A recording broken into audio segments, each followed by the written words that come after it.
What's Good going on, my morning. man? What's Yeah, going good on? morning. It is How was Wednesday your day? Wednesday, my man. It's Wednesday Wednesday. Oh, yeah. You know, Chica took a look at those drinks that PF Chang's is now offering, and she goes, "Did they do this for me?" The Ah, top three on there, she's like, "Those are my drinks." oh, man. Her go-to. Yeah, Well, hey, at least it's only like, what, $8.99 off of that menu? yeah, all day, baby, Not bad. all day. It is Hump Day, Joe. Yeah. Man, I'm so tired already, dude. I'm like, Jesus Christ, dude. It's the middle of the week. It's a short work week, but it's a lot. We're Are doing you a getting lot. paid with the shutdown? Or are you one of the few that are? Or are you out of No, dude, we are unaffected by what happens in the Okay. outside world. My team, it don't matter, bro. It don't matter. What we do is very critical to the safety of the nation. You know? Yeah. Well, Homeland Security is no joke, my man.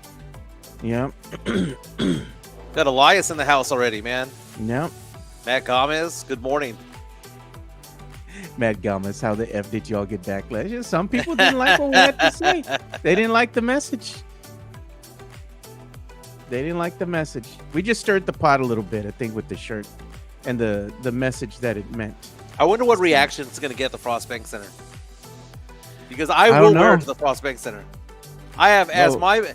my mom says to me, I have no shame. Yeah.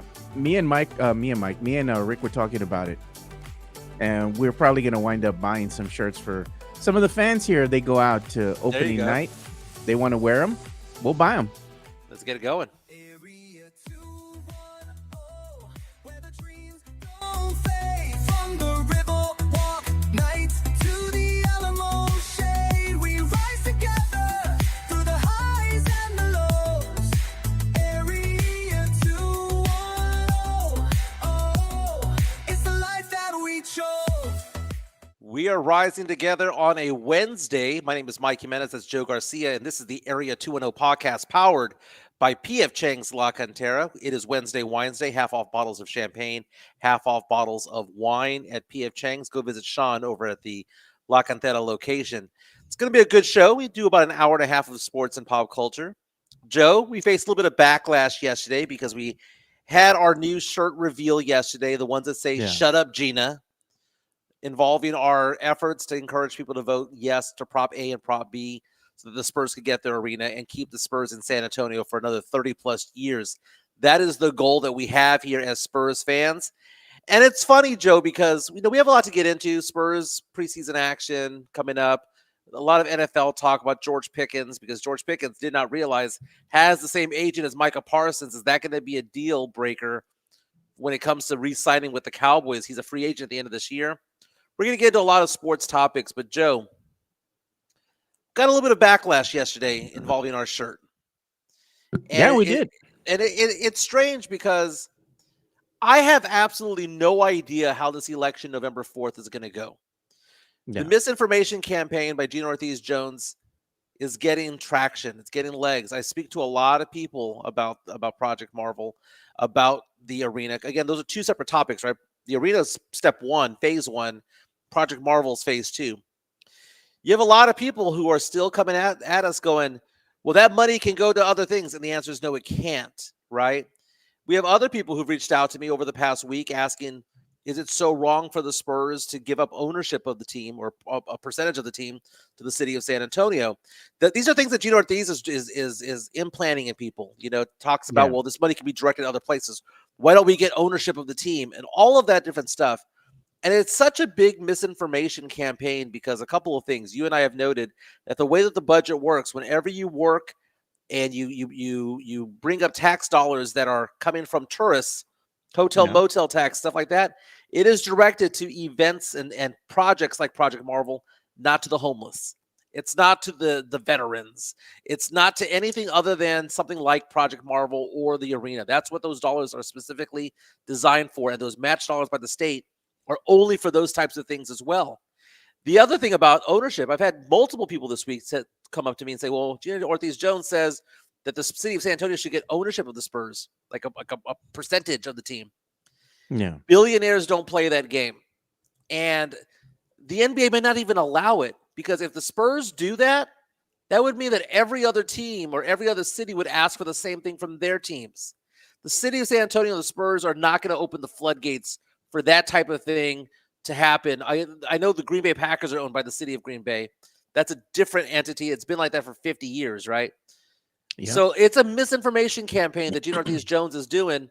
And if she gets her way and wins this election by encouraging people not to vote for this arena, it would be so dangerous for the Spurs, because the Spurs can always just look up north to I-35, go to Austin, or whatever the case may be. Meantime, Joe, KSAT's investigating the Spurs Freedom of Information Act, asking for text messages, emails that have been received from the Spurs by the city of Austin.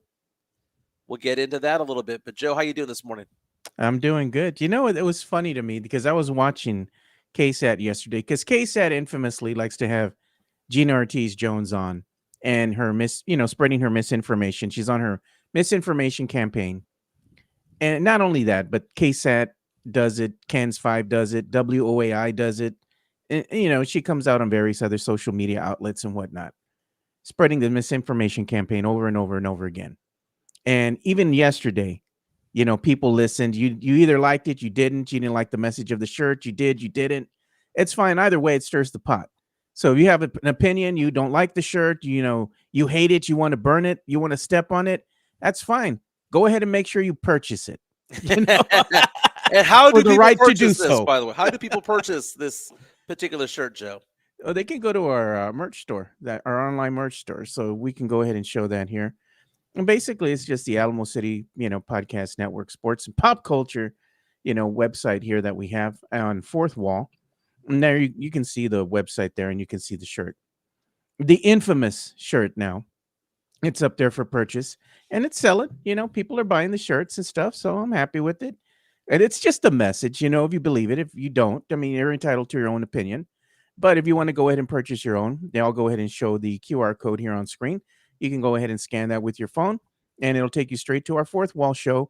I also went ahead and did a post, and I put it out on the X yesterday. So if you want to go ahead and go to our X at Area 210 Podcast on the X, you can go ahead and look for the post that I put up there. Click on the link, takes you straight to the store. Now, speaking of posts, I posted on Twitter earlier today and also on TikTok the passion plea that you had yesterday about Project Marvel putting San Antonio back on the map and moving the city forward, right? Think big is what you said. Yeah. I posted that back on TikTok. I posted it on Twitter. And the responses I'm getting from people who are against Project Marvel, again, revolve around, well, that money needs to go elsewhere. And it's so stupid, because that's what Gina Ortiz-Jones is spinning. She's deceptive. She's deceiving you. She's lying to you. She's playing to the, what do you call it? To the bleeding casuals. Hearts. The casuals. Yes. Who aren't gonna understand how city politics works. I mean, this is no different than saying we're gonna take money from the military, the U.S. government military, and give it to the poor. You can't do that. That's not how the budget works. It's appropriated a certain way. So she can come up all day long and say, well, it needs to be into other things. Well, then guess what? That money doesn't exist.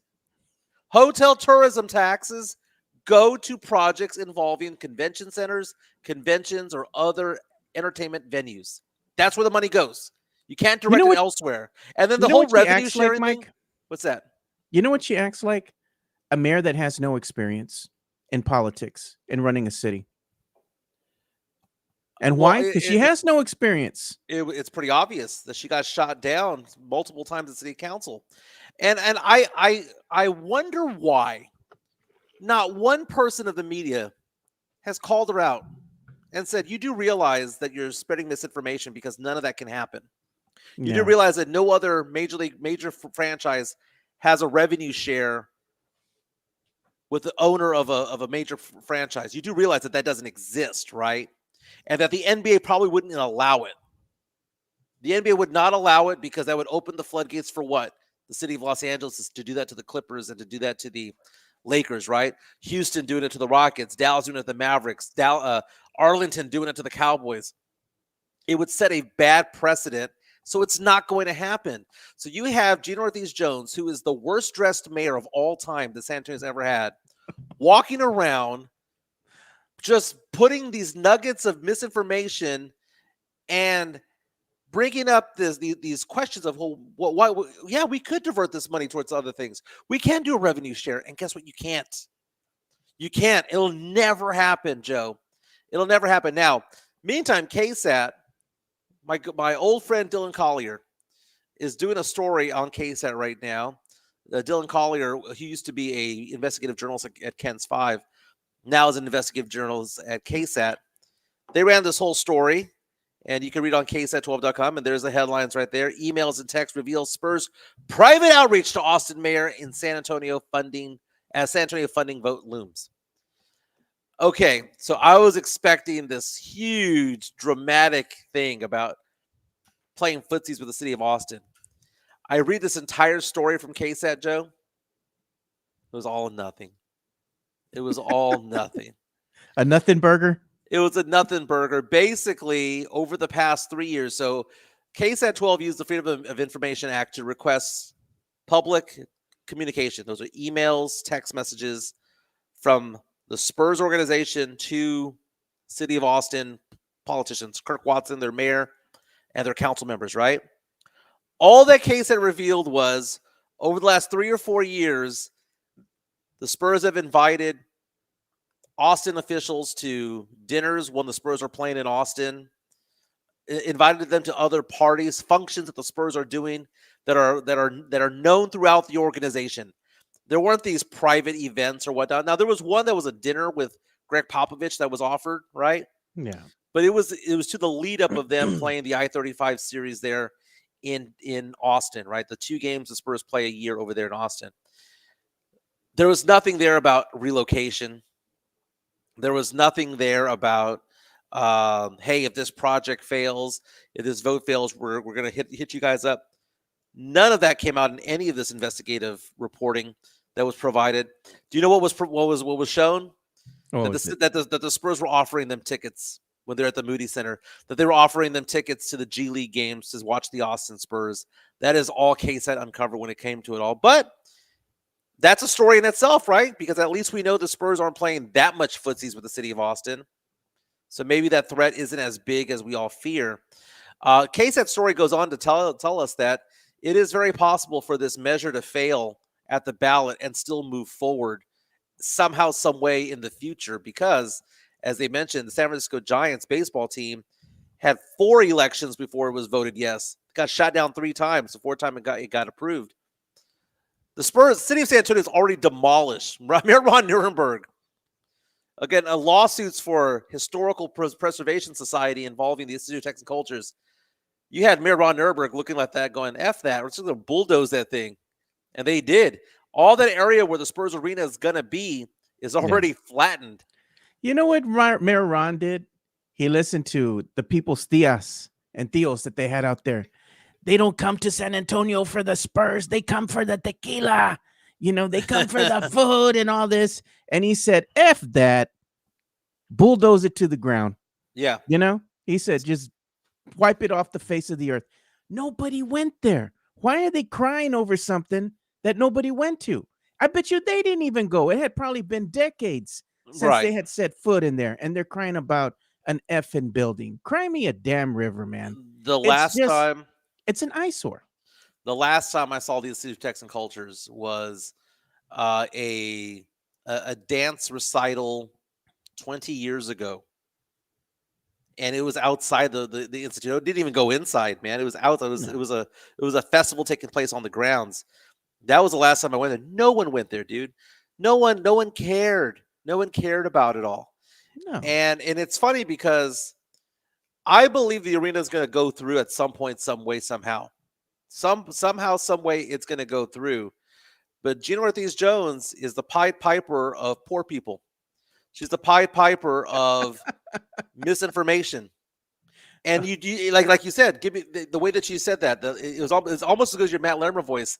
That lady who spoke up at City Council going, they don't come to San Antonio for the Spurs. They come to San Antonio for the tacos and the tequila. And I was like, oh my God, these are her supporters. Jeez. Meantime, the Pro Project Marvel people are all about, They're thinking about the big big business. picture. Right. Big picture. Now there are some legitimate concerns there about how bad traffic will be downtown. For years, it would be bad downtown. So the city of San Antonio would have to evolve around that. I know our good friend Chris Leha from MCS General Contracting has been mentioning that when it comes to like areas of St. Mary's Strip has been a nightmare getting to be fixed. Yeah. People are concerned about how the construction's been going on in Southtown and how that's been very difficult to get around. Some businesses have closed down, but guess what, Joe? Yeah. Those businesses might have been going under to begin with. They Joe. were going under to begin with anyway. You are right. Even Alamo Plaza is under construction, and that's hard to get to the Alamo the way you used to before because everything's being, the traffic is being directed in a different area now because of all the construction going on over there near the Alamo. But if you look at what's going on with these small businesses downtown, again, the studies go to show you that these businesses never recovered from COVID.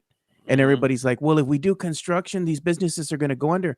They're going to go under anyway. You have to go ahead and make an investment and maybe work with these businesses in some capacity to try to kind of minimize the impact on there. Of course, you want to do that. You don't want to have these businesses fail because for the sake of progress, you have to do something that's going to go ahead and be a healthy median in between the two. So I'm sure there will be a lot of discussion moving forward with these other businesses, but the payoff would be you're going to get more foot traffic. You're going to have more people coming downtown, flooding the streets of downtown, going to the Riverwalk to help pump more money into the economy. That's basically big picture. That's what Project Marvel is going to do. It's more about not about the Spurs. It's more about pushing the city into the future. And the other thing is that a lot of these people that are misinformed, the ignorant, should I say, they keep on saying, well, what's wrong with the arena the Spurs have now? That's a stupid way of thinking because you don't educate yourself enough to understand that the way the dynamics work when you have a professional sports team in your town, in your city. Every 30 years or so, they have to get a new arena. It's a must. It's part of the maintenance, so to speak, for said team, whether it be NFL, baseball, basketball. You have to do this every 30 years or so. And that's what's basically going on with the Spurs. It's been overdue at this point. I mean, the Frost Center is good and all, but it should have never been built in the area of San Antonio that it's been built in. Spurs should have stayed downtown. That was something that the city and the county couldn't come to an agreement on. They don't want to make the same mistake again. They know what they want to do. They want to bring the Spurs back to downtown because we've seen what happens in the Alamo Dome game that they had years ago. Everybody was there. It was Yeah. like a nostalgia feeling. It was a great atmosphere to come back and relive. Hey, this is what used to be once upon a time, when we used to come and see the Spurs play in the Alamo Dome. But the Alamo Dome was never built for basketball. This arena will be built for basketball, and it's kind of the crown jewel there. But then what? Right across the highway, you have the Alamo Dome, where you can still go watch football games, concerts. You can still do the same thing in this new arena when it's not being utilized by the San Antonio Spurs. The best part of this whole thing, you don't have to smell another disgusting cow turd or horse turd ever again. Yeah. Because it's not going to be shared with the rodeo. The rodeo is going to have its own little spot now with the hemisphere, right? Or not the hemisphere, the Joan Freeman Coliseum, should I say, and the Frost Center, so that'll be for the rodeo. We won't have to do that anymore. There's going to be no more of that rodeo road trip, Mike. That'll be a thing of the past. I wonder how pissed off the Spurs really are internally when it comes to all this. It took them 30 years to get their own arena in San Antonio. 30 years. The Spurs have been in San Antonio since 1973, right? 1972, 1973. Over 50 years, and the Spurs have only had one arena built for them. The Spurs started playing at the Hemisphere Arena. That was not built for them. That was built for the World's Fair. They played at the Alamo Dome. That was not built for them. That was built for a potential NFL team. Mm-hmm. The only place the Spurs have ever built for them in over 50 years by the city of San Antonio is the Frost Bank Center, which is a serviceable arena, but it's outdated now for NBA standards. That's the thing. ESPN recently ranked it as the worst arena experience in all of the NBA. All The 30 media teams. center, the media center, or the media area where the media go and cover the Spurs, it's Yeah. ridiculous, man. It's We have some tiny. we have some comments coming in. Oh, it's awful. We have some comments coming in. Black Bucket saying San Antonio has been mostly fortunate with our mayors, even though they're left wing. They govern for what's best for the city and work with both sides. She says he goes on to say Gina, on the other hand, is going to be a complete disaster for our city. Um, Jonathan C says I went to the Frost this past weekend for a festival. Without the Spurs, the Frost is a ghost town. I wonder how many people the city of San Antonio, if the city of San Antonio realizes how many people the Spurs hire, how many jobs would be lost? How much money going into charity would be lost if the Spurs ever left San Antonio? Now, Like all the workers that work there, right? Like people that work there at the Frost Center, working the stands, the food concession stands, right? Coming in and out of the stands, right? With beer and, beverages that they're sell during games. The people that help direct traffic, all these things that go on just to go ahead and facilitate, the innards of what happens behind the scenes to make this event happen. It's not just the Spurs. Hey, here comes the Spurs. There's a lot of other moving pieces that have to happen in order for the Spurs to be able to play basketball. And that's what's helping with these people get, they get jobs, helps pump more money into the economy and whatnot. But without the Spurs, those jobs wouldn't exist. They would, but it's not going to be as often, because they're not going to have as many concert venues or as many events in that Frost Center. it's still going to be a serviceable building when it's all said and done. When the Spurs do move to a new arena, it's something that can be used, like you said, for the rodeo. The Frostbank Center can still be used for concerts and things like that. It's not going to be imploded. It's not the Astrodome in Yeah. Houston, which needs to be imploded. It's going to be completely different. But again, if you like the shirt, you can go on to our fourth wall and buy a "Shut Up Gina" shirt. I'm gonna proudly wear it to the Frostbank Center. Again, go on there. There's a QR code right there if you want to go straight and buy that shirt. $26. It's not bad, man. It's a good quality shirt, dude. It's Yeah. a good quality shirt. You can also see our other merch, like the Alien, the Alamo. It's good stuff, man. Good stuff. Yeah. I'll go Let's ahead and talk. show it again just so they can see it real quick. There's the shirt, the Shut Up Gina shirt. But we have other products on there as well. The black and white shirts with the alien Area 210, some hats there. The infamous alien that everybody, the what's his What's his name name? gone shirt. Gone. You can find a whole bunch of stuff here. So if you're interested, go ahead and check us out. Very nice. We need to have some sort of event, Joe. We were talking about doing something in November. I think we should book an event in November, a Spurs watch party. I don't care if it's over at Pete's Place there in Helotes or we find another restaurant, another bar. But I think we're overdue, Joe. Every 6 months, I'd like to have one. Let's get it going in November, man. Let's find some place. Let's find a game to watch over there. Maybe a Saturday night or whatever the case may be. So We could go to Pete's Place, but also I wanted to give some love to our boy Jason over there at the Mad Pecker, because remember I told you yeah, that small business, the Mad Pecker Brewing Company, they had shuttered their doors and they had closed, and then they reopened again. They had a rebranding. Still the same place, still in the same area, still great service from Jason and his staff, and they have good food and a good beer, So we should revisit that, man. We had fun in that place. It was a really kind of intimate setting, mom and pop owned. We're helping a small business by going over there. So I think we should have a gathering of the gente and help, the small business owner.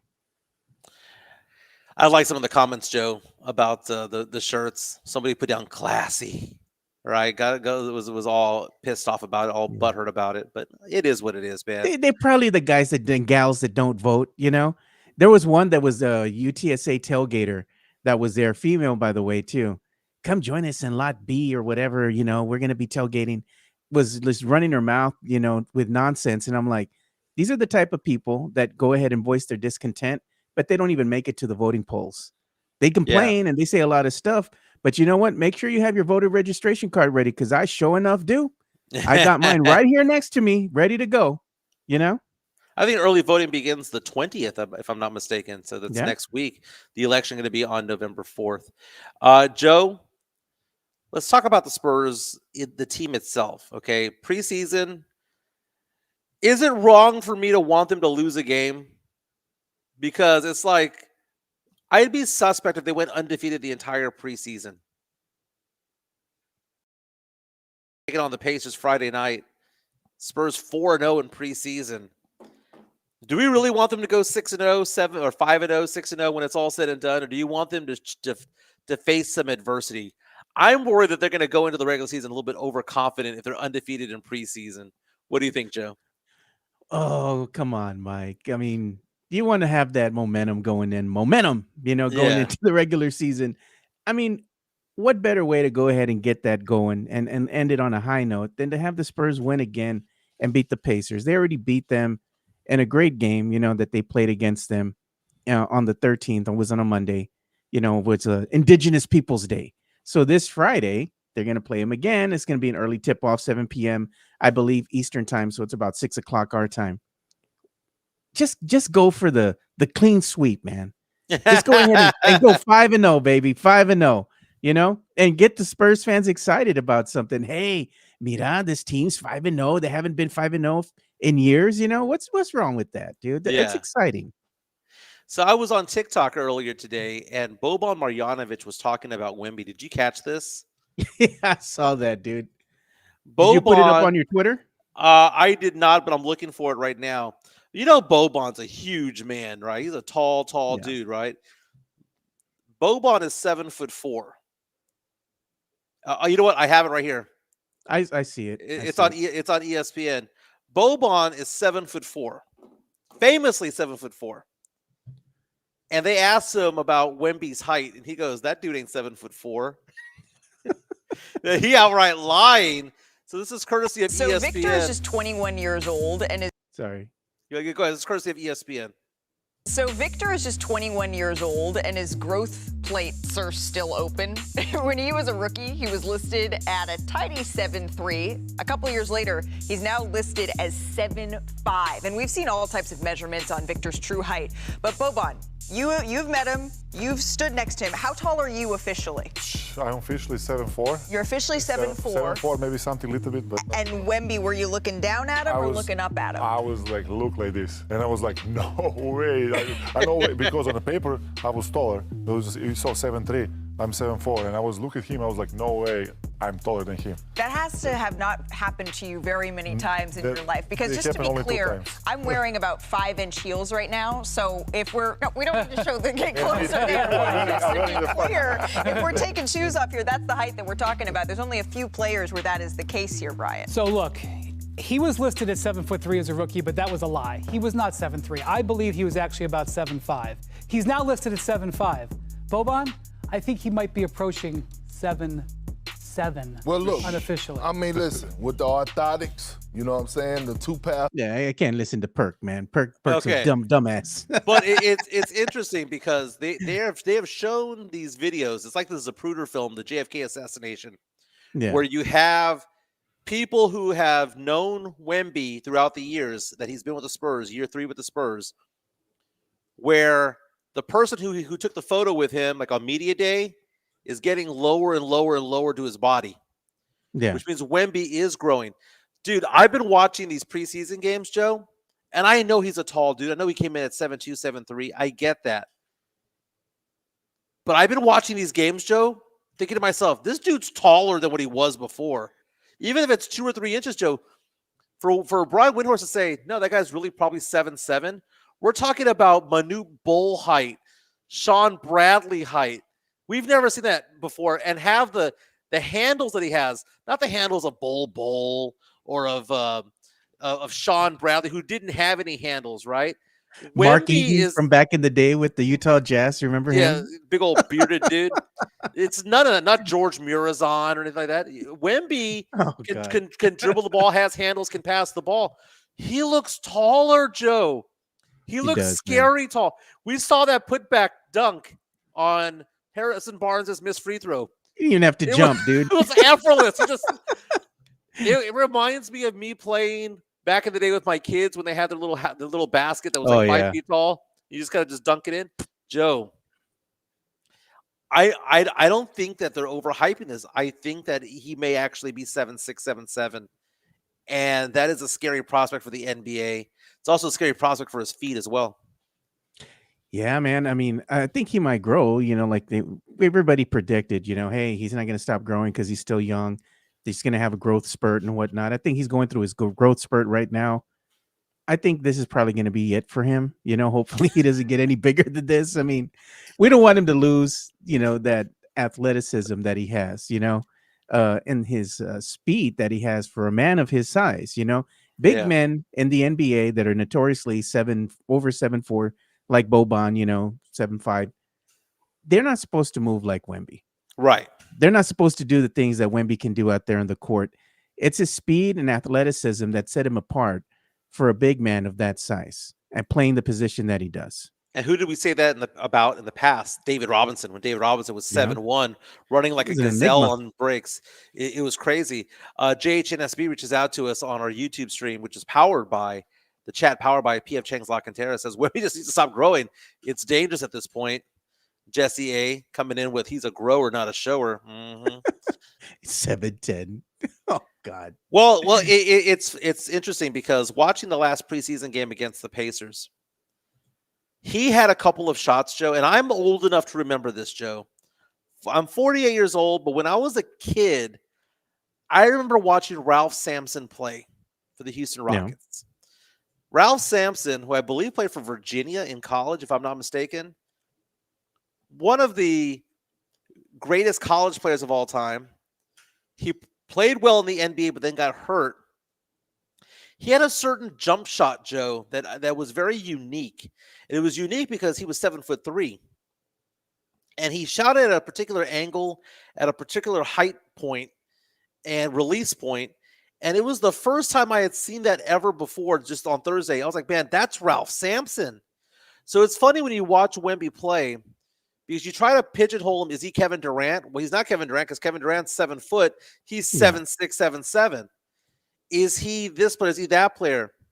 The one player that we forget is a Ralph Sampson, who ended up having a shortened career because of foot injuries and back injuries and things like that. That's something that the Spurs would have to be very aware of when it comes to Wemby. Maybe load manage him throughout his career. Maybe make sure that he does the stretches that he needs to do beforehand. But my goodness, man, Wemby looks like the people around him are children. Like, he has legitimately gotten taller, and it's getting kind of scary. I mean, it's cool for right now. He seems to be okay with it body-wise. But can we stop this growing? What do we got to do? Break a femur? What do we got to do? Let's make this happen. Let's slow him down. He's tall enough. You know what was interesting enough? This is going to be a segue to lead us into our next topic of discussion, still with Wemby. But Bleacher Report had put something on here on the X, right? So they were naming their top 100 players in the NBA. Right. And where did Wemby rank? You'd be surprised, Mike. They have Wemby at number 6. Well, I'm surprised that he's below Steph Curry. Steph Curry is like in his mid-30s. I'd rather have a 21-year-old Wemby than a 35-year-old Steph Curry. No shade on Curry. Curry's an all-time great. LeBron James, is he still out of the top 100? Is he still in the top 10 at his age? Yes, he is. But I don't think he's not in the top 5, and he's probably going to be listed in the top 5. He's in top. He's number 8. He's number 8? Oh, I didn't see that. Yeah, when healthy, LeBron James is a top 10 player in the NBA. He's not a top 4, that's for sure. I mean, the best player in basketball right now is Nikola Jokic, right? But also probably up there is probably Jason Tatum. Yeah. When healthy, Jason Tatum out there is one of the best players in all of the NBA. But Wemby is going to be a top 10 player in the NBA this year. He's going to be in the running for the MVP as long as he plays those 65 games. Defensive player of the year. Lock in, man. Lock in. But it's going to be fun to watch, Joe. It'll be fun to watch. Lock-ins right now, I was looking at FanDuel last night. You know how I was joking about Dak Prescott being an MVP candidate. And by the way, I was proven to be right that everyone who said he was an MVP candidate was an idiot for that moment in time. He was never an MVP candidate and is not going to be one. He's Mike. never. He's having one of the best seasons he's had in his life, man. So did Joe Burrow, and Joe Burrow didn't sniff the MVP last year. Joe Burrow with one of the greatest quarterback seasons of all time. Historic season for Joe Burrow last year Was he MVP? No. Was he even close Did they to being make the MVP? playoffs? No. No. Did they make the playoffs? No. So did he get any consideration? No.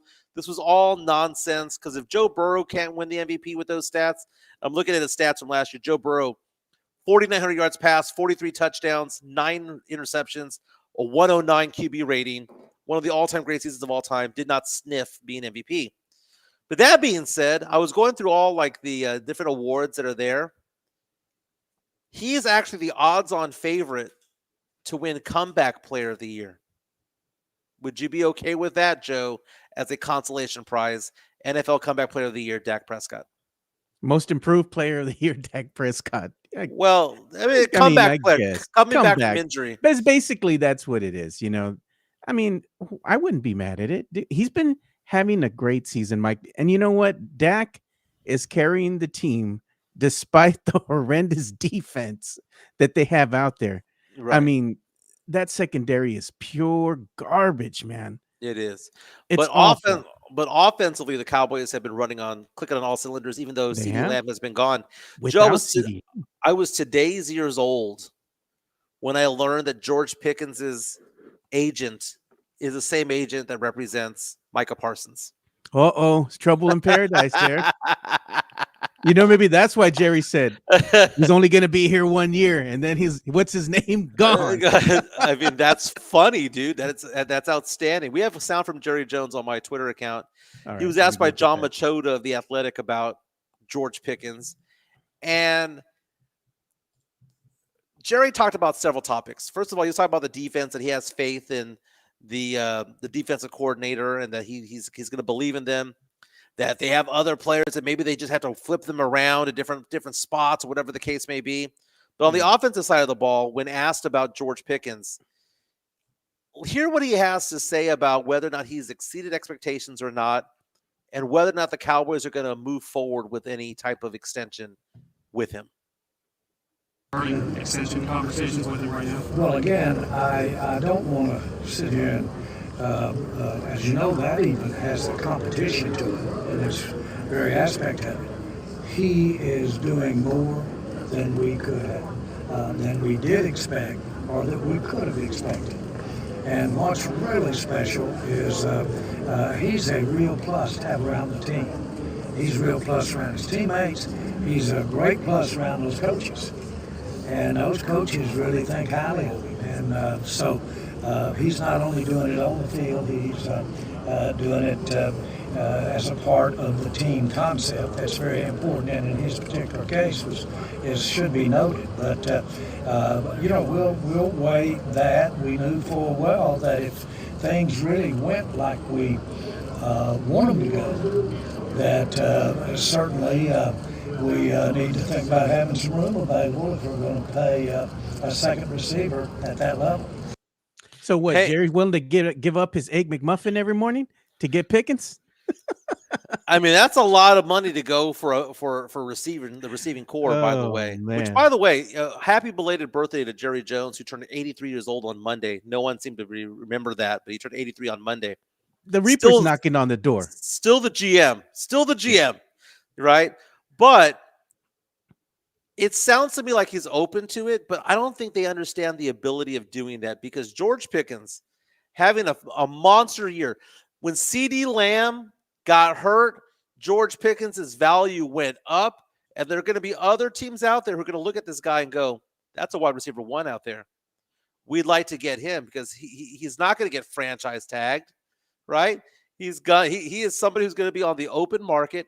And as Jerry Jones said, we're not in competition with ourselves on this. It's competition from other teams out there.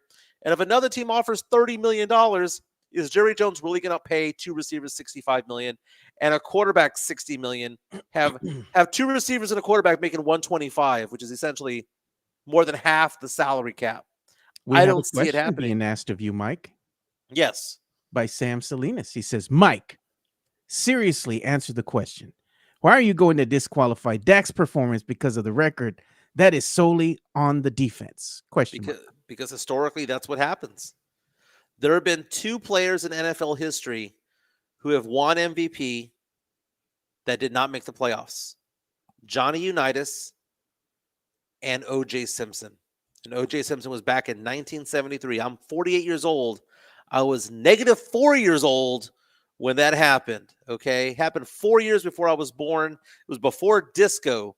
So I'm sorry, that's a prerequisite. You need to have a winning record to be the MVP in any league. That includes the NBA. Those are like, well, Wemby for MVP. No, you got to have a winning record. You got to make the playoffs.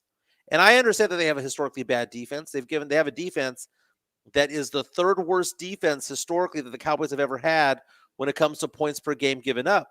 I understand that.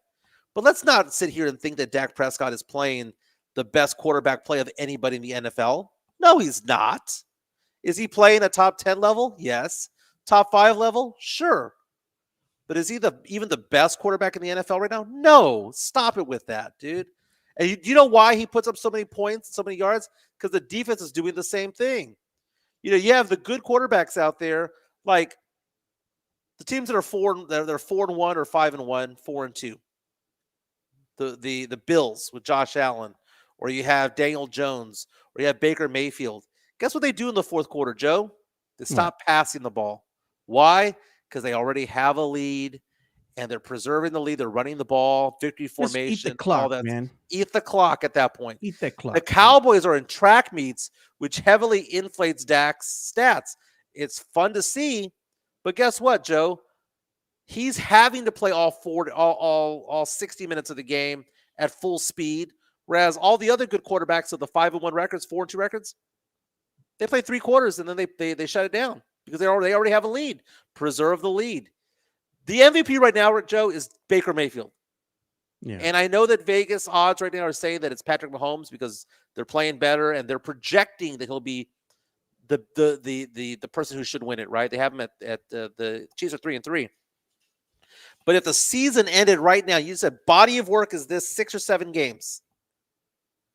I cannot see anybody voting for anybody other than Baker Mayfield because of the stats, the winning, and the winning. Because the stat that matters the most, Joe, is the winning.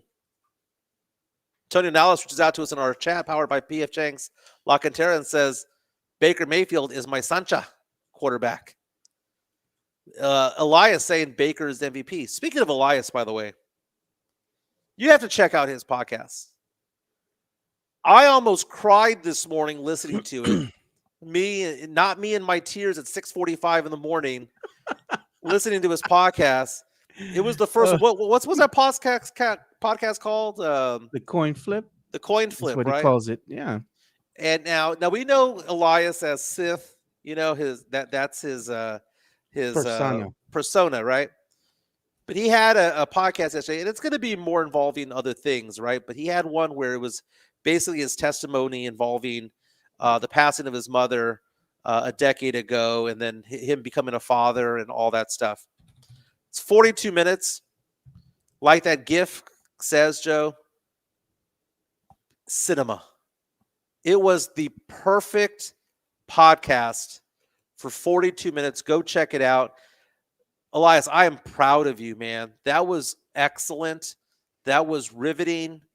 That was heartbreaking and heart-wrenching. I'm there tearing up. And I'm not like tearing up as in like I'm just like, haha, I was tearing up. No, I was legit tearing up listening to it.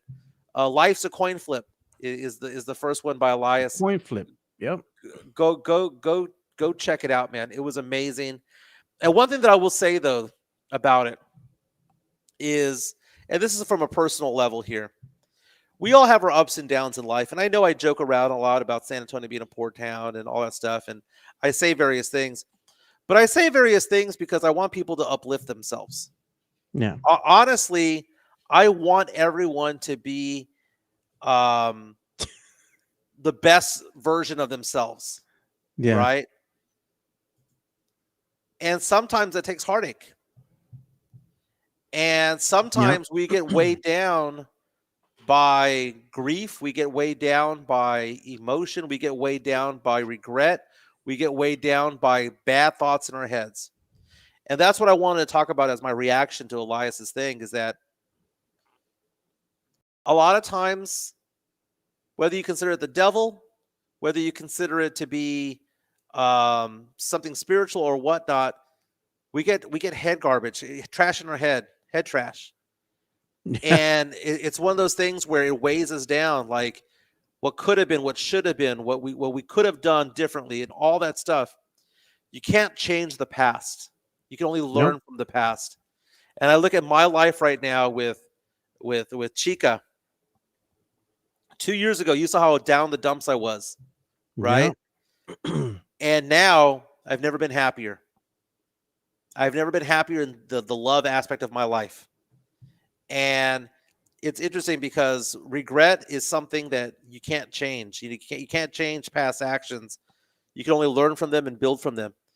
And if anyone's listening right now, going through some head trash right now, where they're down in the dumps about something, reach out to loved ones who are uplifting, that support you and want you to be better about yourself.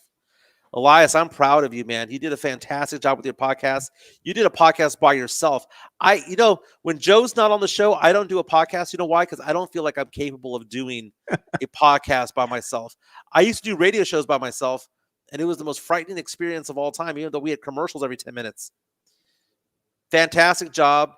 I'm glad that you opened up your heart to it all. That's a beautiful thing. And I'm glad that you have your daughter and your wife and what you're building. Keep that motivation going. Keep that positivity going. Learn from past mistakes, build on it, and always, always strive for something bigger and better for yourself and your family. Always do that. I jokingly say, Joe, I wake up with two things. I'm not going to fill it up. I'm not going to ruin the moment with that. But, dude, I mean, Kanye West said it best, man. Get that ambition, baby. Look in your eyes. That look in your eyes. Ambition means so much. If you have ambition, you'll be more successful. If you have ambition, you're going to get the woman you want. If you have ambition, you're going to have the life that you want. If you have ambition, you're going to have positive things happen. And it all starts with ambition. It all starts with getting rid of the past and aligning yourself with people who love you and like you and support you and want the best for you. Elias, congratulations, man. Round of applause, dude. You were amazing. And Joe, you responded on that show. Yeah, I did, man. I was saying how you were there and sending me prayers too, because, like I said, I'm a very private person when it comes to some of the things that I do in my personal life here. I share a little bit about what goes on with you guys, but there's a lot of things I don't share on purpose. And one of the things I didn't share with everybody, like a couple weeks ago, my mother-in-law got really ill. She was put into the hospital. She had pneumonia. She almost didn't make it. They had to sedate her, and she was sedated for a couple of days, and it was tough having to go into the ICU where she was at over at Methodist and just see the current state of her, because you're used to seeing her lively and talking and being herself, but just being a mere shell of just somebody just there hooked up to these machines to help her breathe and all that. Family came in. I mean, her siblings were there, and it was a dire time. She almost didn't make it, man. And lo and behold, the power of prayer and family united around her, and she got better. And now she's at home now. They finally released her from the hospital. She's at home doing well, and the family's happy. And I was kind of telling them, don't take it for granted. Right now, she's on borrowed time. So if there's anything that y'all are going to want to do special this coming holiday season for her, you might as well do it now. Just make sure that you go and see her and spend time with her. Just like, even it made the time that I spent with my mom on her birthday even more meaningful and impactful, because my mom's getting up there in age. She's 75 years old already. And I made sure that, I spent time with her, and I took her out to eat. We went to Viola Ventana. She had a great day. And I just did the best that I could with just being there, being present, being there with her, enjoying that special time with her, made her day. Everybody was happy. And I was glad that I had my mama for another year. So it's the little things in life sometimes that we've kind of overlooked. And those things are impactful. And that's time that you're not going to get back anymore. So enjoy it, Yeah. Tomorrow I'm going to Oklahoma with Chica. Gonna go hang out at an Indian reservation over there. There's a cabin that we're going to be at. It's going to be with my parents, with my fiance Francesca. We're going to go out there. My sister, my brother-in-law, my nephew, my niece, go out there and spend the quality time together. Earlier this year, my aunt Mary, my favorite aunt, She was on her deathbed, and I flew to California to be there. Yeah. I miss shows to go over there and be with her. And we're all being told to go in there and say goodbye. And whether it be the power of prayer, the will to live, all of that combined, she came Yeah. out, and a few weeks later, we ended up going to a casino in Laughlin, Nevada, and she got to meet my girlfriend at the time, and she meets her and says, "Love him forever." Is the first thing that she said when she met her. But man, it was great to hear someone's testimony and someone's story. Yeah. And it was a very uplifting thing. Grab your tissues. We'll listen to that podcast. Elias did a fantastic job. Listen to it, and he's doing it right, man. I've been doing radio and podcasting for 5 years, Joe. Yeah. That is better than anything I've ever done. Yeah, because it came from the heart. It was Exactly. it was raw. It was raw, and it was amazing, man. It was amazing. Big Sean PD reaches out and says his mom passed away last year at 70, and Man, dude. Tony's sending his condolences. My condolences as well. Yeah, man, you have our condolences, Big Sean PD. I mean, it's tough because I think you don't realize how important a role a parent plays in your life, even if you're older, you're an adult and all that. I mean, when a parent passes, I mean, it's a different feeling. You don't have that person in your life anymore. It's just you now, So that's tough, man. And that's what I'm having to deal with as my parents get older and older every year. My dad's already like 73, my mom's 75. And man, it's like you think about it and you're like, man, my parents are getting old, Well, part of that is that you look at like my cousins in California. I have, I think, 70 plus first cousins is what the family tree says. Yeah. But I'm only close to like 6 or 7 of them, and they're all in California. And my 2 closest cousins, Andrew and Lorenzo, we always talk to each other when we're together about making sure that our families stick together, because our parents won't always be there, and making sure that my kids know their kids and vice versa, and our grandkids get to know each other.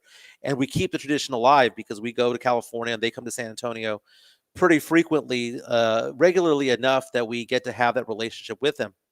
And it's understanding that we become the patriarchs and matriarchs at some point in life, and it's taking that whole thing. Francesca and I are talking about the next steps for us as we get married sometime this year. But the next steps about, hey, her son's going to get married, and Ava's going to go to high school, and Gabby's going to go on with her career and maybe move up where she's at now, or maybe branch out someplace else. Having grandkids and all that stuff, and basically preparing ourselves for those things later on in life. And it's interesting having those conversations at 48 about it, because I thought that 48 years old was old a while back, but now that I'm 48 now, I'm looking around going, man, I'm relatively healthy, I'm having fun, Yeah.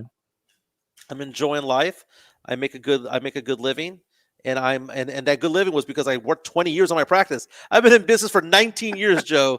I'm enjoying the fruits of labor from 2008, 2011, 2014, 2017. I'm good at what I do now because I have 19 years experience doing it.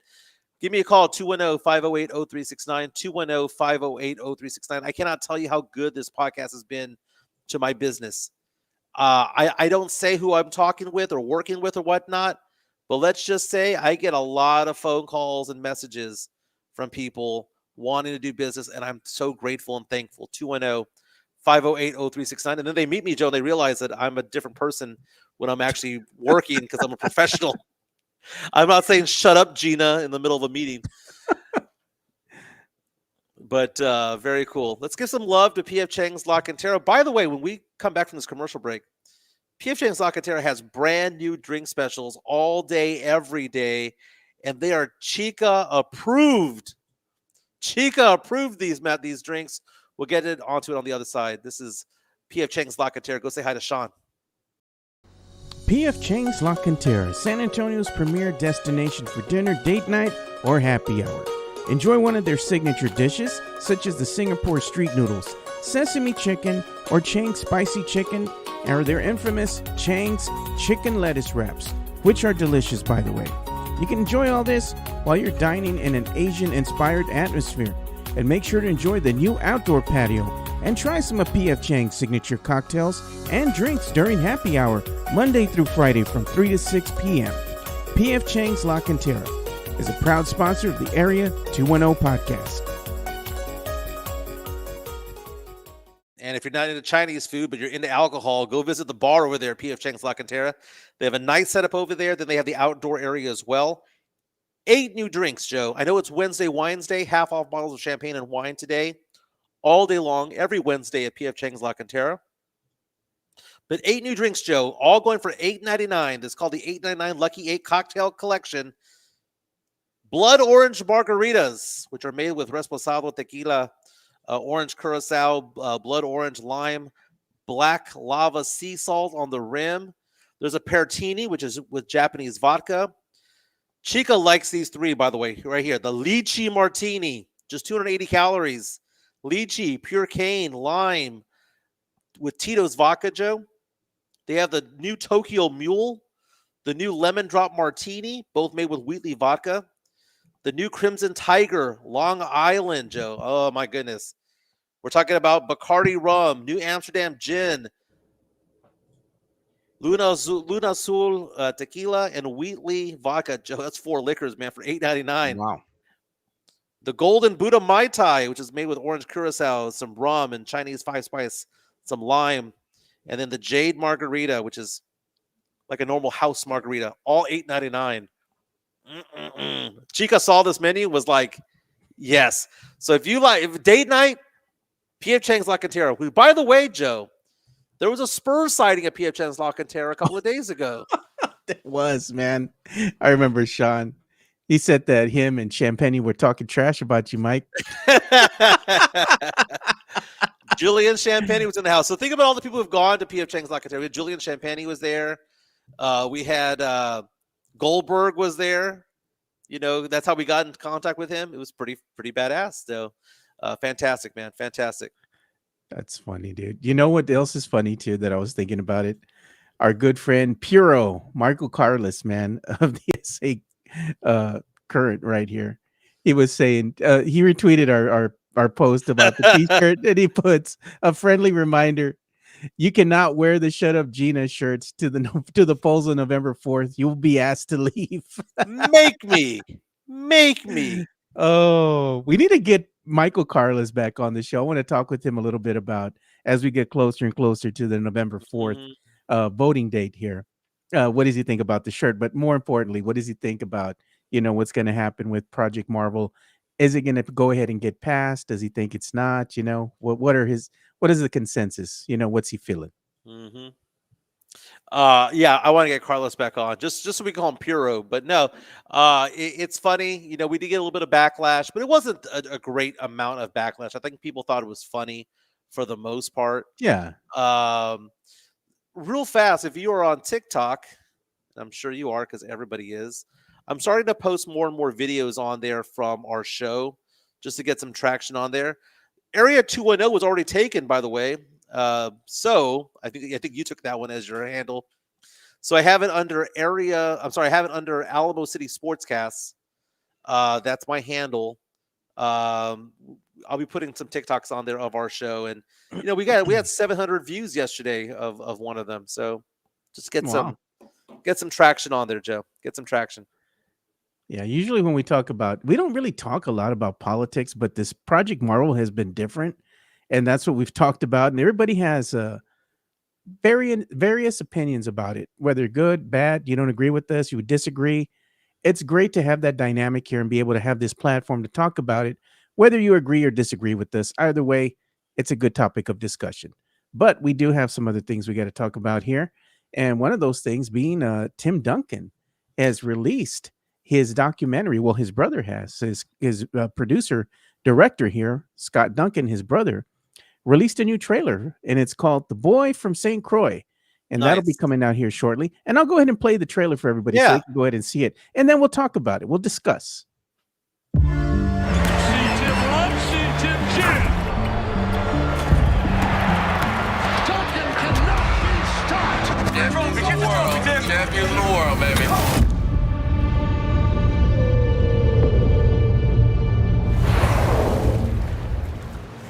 Tim was far we talk about his future coming. That whatever you go into, you're going to be the best. Scotty's here. Taller than all them coconut trees around ya. Tim Duncan, my boy. Understated, underestimated.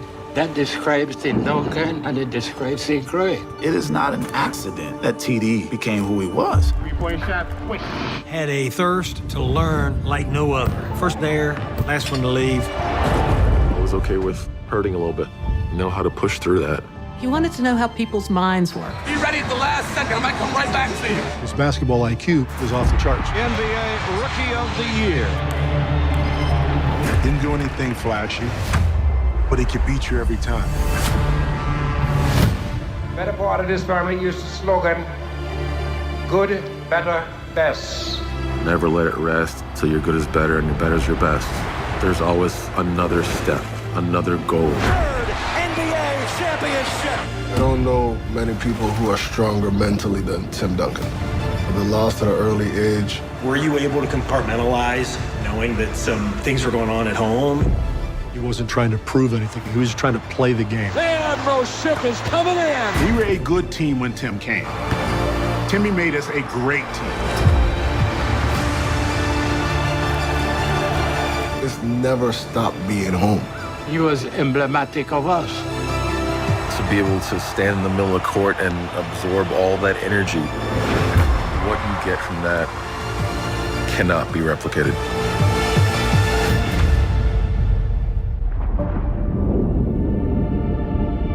I once asked Tim what he wanted to be. He said, Coach, I want to enjoy myself and I want to be original. I now give you the boy from St. Croix.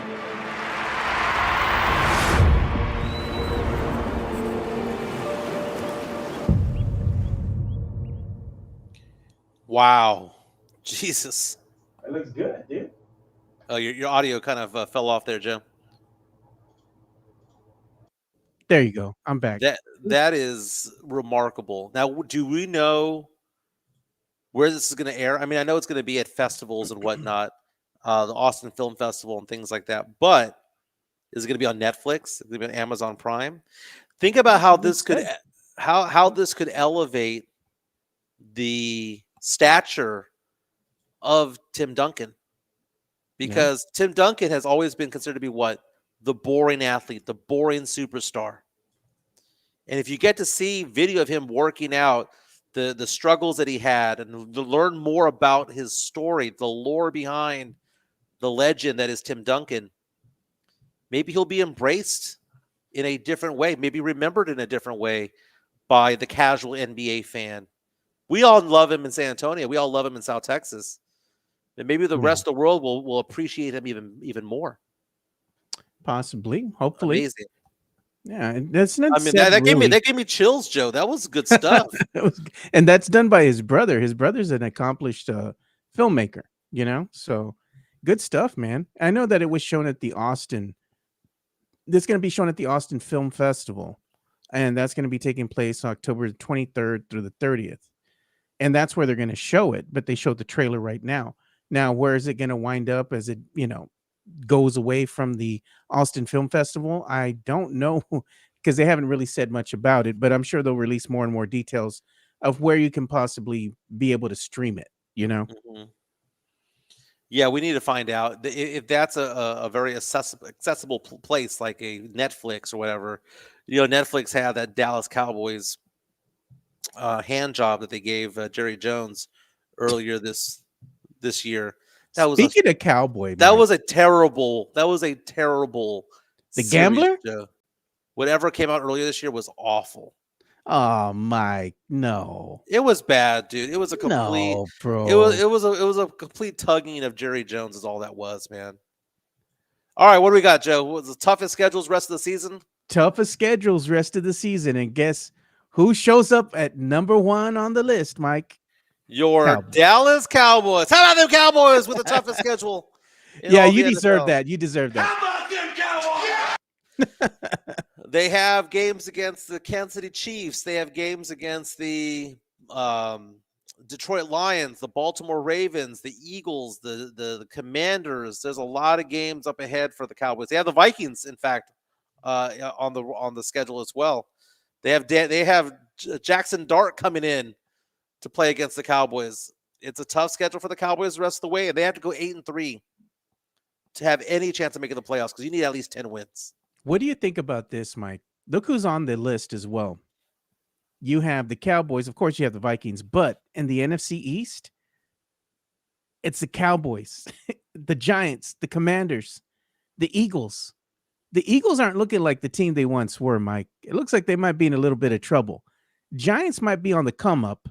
Commanders, they just finish coming off a loss. Right. Do you think this Cowboy team has a chance if they can win? Well, the reason for this whole situation where it's like, well, why is the whole NFC East there? It's because they share a similar schedule. So not only do they play each other twice, but they also play the same division one time as well. So it looks like as though the Cowboys are playing. The Eagles right now. The Eagles have the Lions as well. The Eagles have the Packers. The Eagles have the Vikings. So they have similar schedules. Yeah. When it comes to who they're playing, right? So they've got half the season similar, half the season kind of just sporadic, right? But both teams all four teams of that division are gonna struggle to the finish line. Cowboy fans, I think this is the funniest way of looking at it, Joe. The Cowboys are not going to get a wild card berth. They're not. They're gonna give them hope and then break their hearts. To get a wild card berth, you need 10 wins.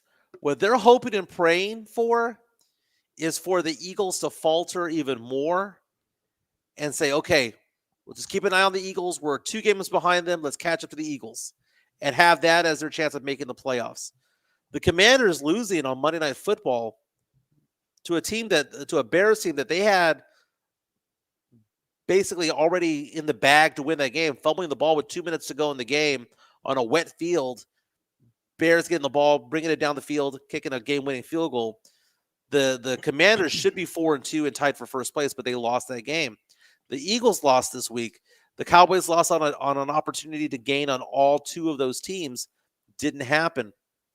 So I think the Cowboys, any hopes that the Cowboys are going to make the playoffs are the Eagles really that bad?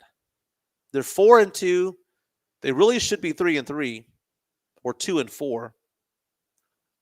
That's the only way the Cowboys have any chance of making the playoffs, and they have just as hard of a schedule as the Cowboys do the rest of the way. Man, I tell you what, Dart and Scatterboo, they might be breathing new life into that Giants team, man. I mean, you need to have a quarterback to have any type of positivity or optimism. I'm a Saints fan. Do you think I get excited about watching Spencer Rattler out there? No, I don't. You would have rather had Dart, but that was the Saints fumbling the bag, Mike. Oh, I mentioned that throughout the entire mock draft process that I wanted Jackson Dart, and it didn't happen. Kind of like how I wanted, Alperen Şengün, and said we went and got Josh Primo. The way that I wanted certain players beforehand, but we got other players. Michael knows ball, Joe. I know ball. Matt Lerma says we got incoming breaking news here, and he is correct on that assumption. We got breaking news, Mike. So I think, you know what? I haven't done this in quite some time. Yeah. I think it's time I go ahead and do the breaking news jingle, man. We haven't used that in a while. Let's see if I can bring it up here. Give me a minute. I don't have it here. That's fine. I was like, I don't have it here, but that's fine. We'll go ahead and do this. We're going to go ahead and share what we do have as far as the breaking news. Per Shams Chernaya, he's saying, breaking 9-time NBA All-Star Russell Westbrook has agreed on a deal to sign with the Sacramento Kings. Per Jeff Schwartz of Excel Sports Management, as he tells ESPN, the 2017 league MVP enters his 18th season now as a Sacramento King. Should I say Sacramento Spurs? Sacramento King. That's the weirdest, one of the weirdest rosters you'll ever have. So he'll be playing with DeMar DeRozan, He'll be playing with former Spur Doug McDermott, Zach LaVine. You have Keegan Murray over there. Domantas Sabonis, who's an all-star. I mean, they have some talent over there. I guess he's going to be coming out of the second unit. Yeah. Try to be a six-man spark plug. I mean, Russell Westbrook is going to be a future Hall of Famer. He is somebody that was a walking triple-double threat a few years back. But I've never doubted the fact that he loves playing ball. Last year, averaging 13 points per game for Denver off the bench. 13 points, 6 rebounds. 5 rebounds, 6 assists. It's not bad, dude. Not bad. Hey, we have a $2 super chat coming in from Mario Cavazos. Money talk. Here comes the money. Grito for Jerry's birthday. Jerry Jones turned 83 years old. He says, I want me some glory hole, he said. It was the grito for Jerry. We'll give you the grito. I'll do the dog grito for Jerry. Do it.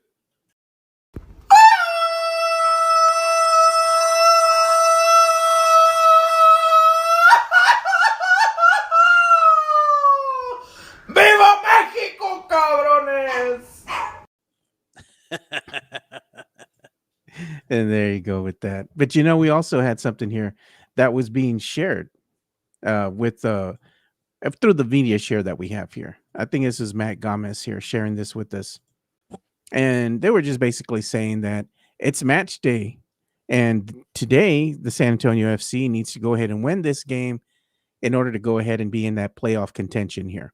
So this game's going to be kicking off at 9 p.m. our time on ESPN Plus. So you talk about a must win. There's a must win for the San Antonio FC. They got to win to stay in that playoff contention. So big game for them today. So I have never heard of Orange County, South Carolina. I was just in South Carolina a few weeks ago. I've never heard of it.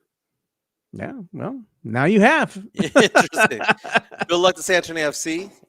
It's a fun time going to the games over there at Toyota Field. So I've been to a couple. I've had fun both times.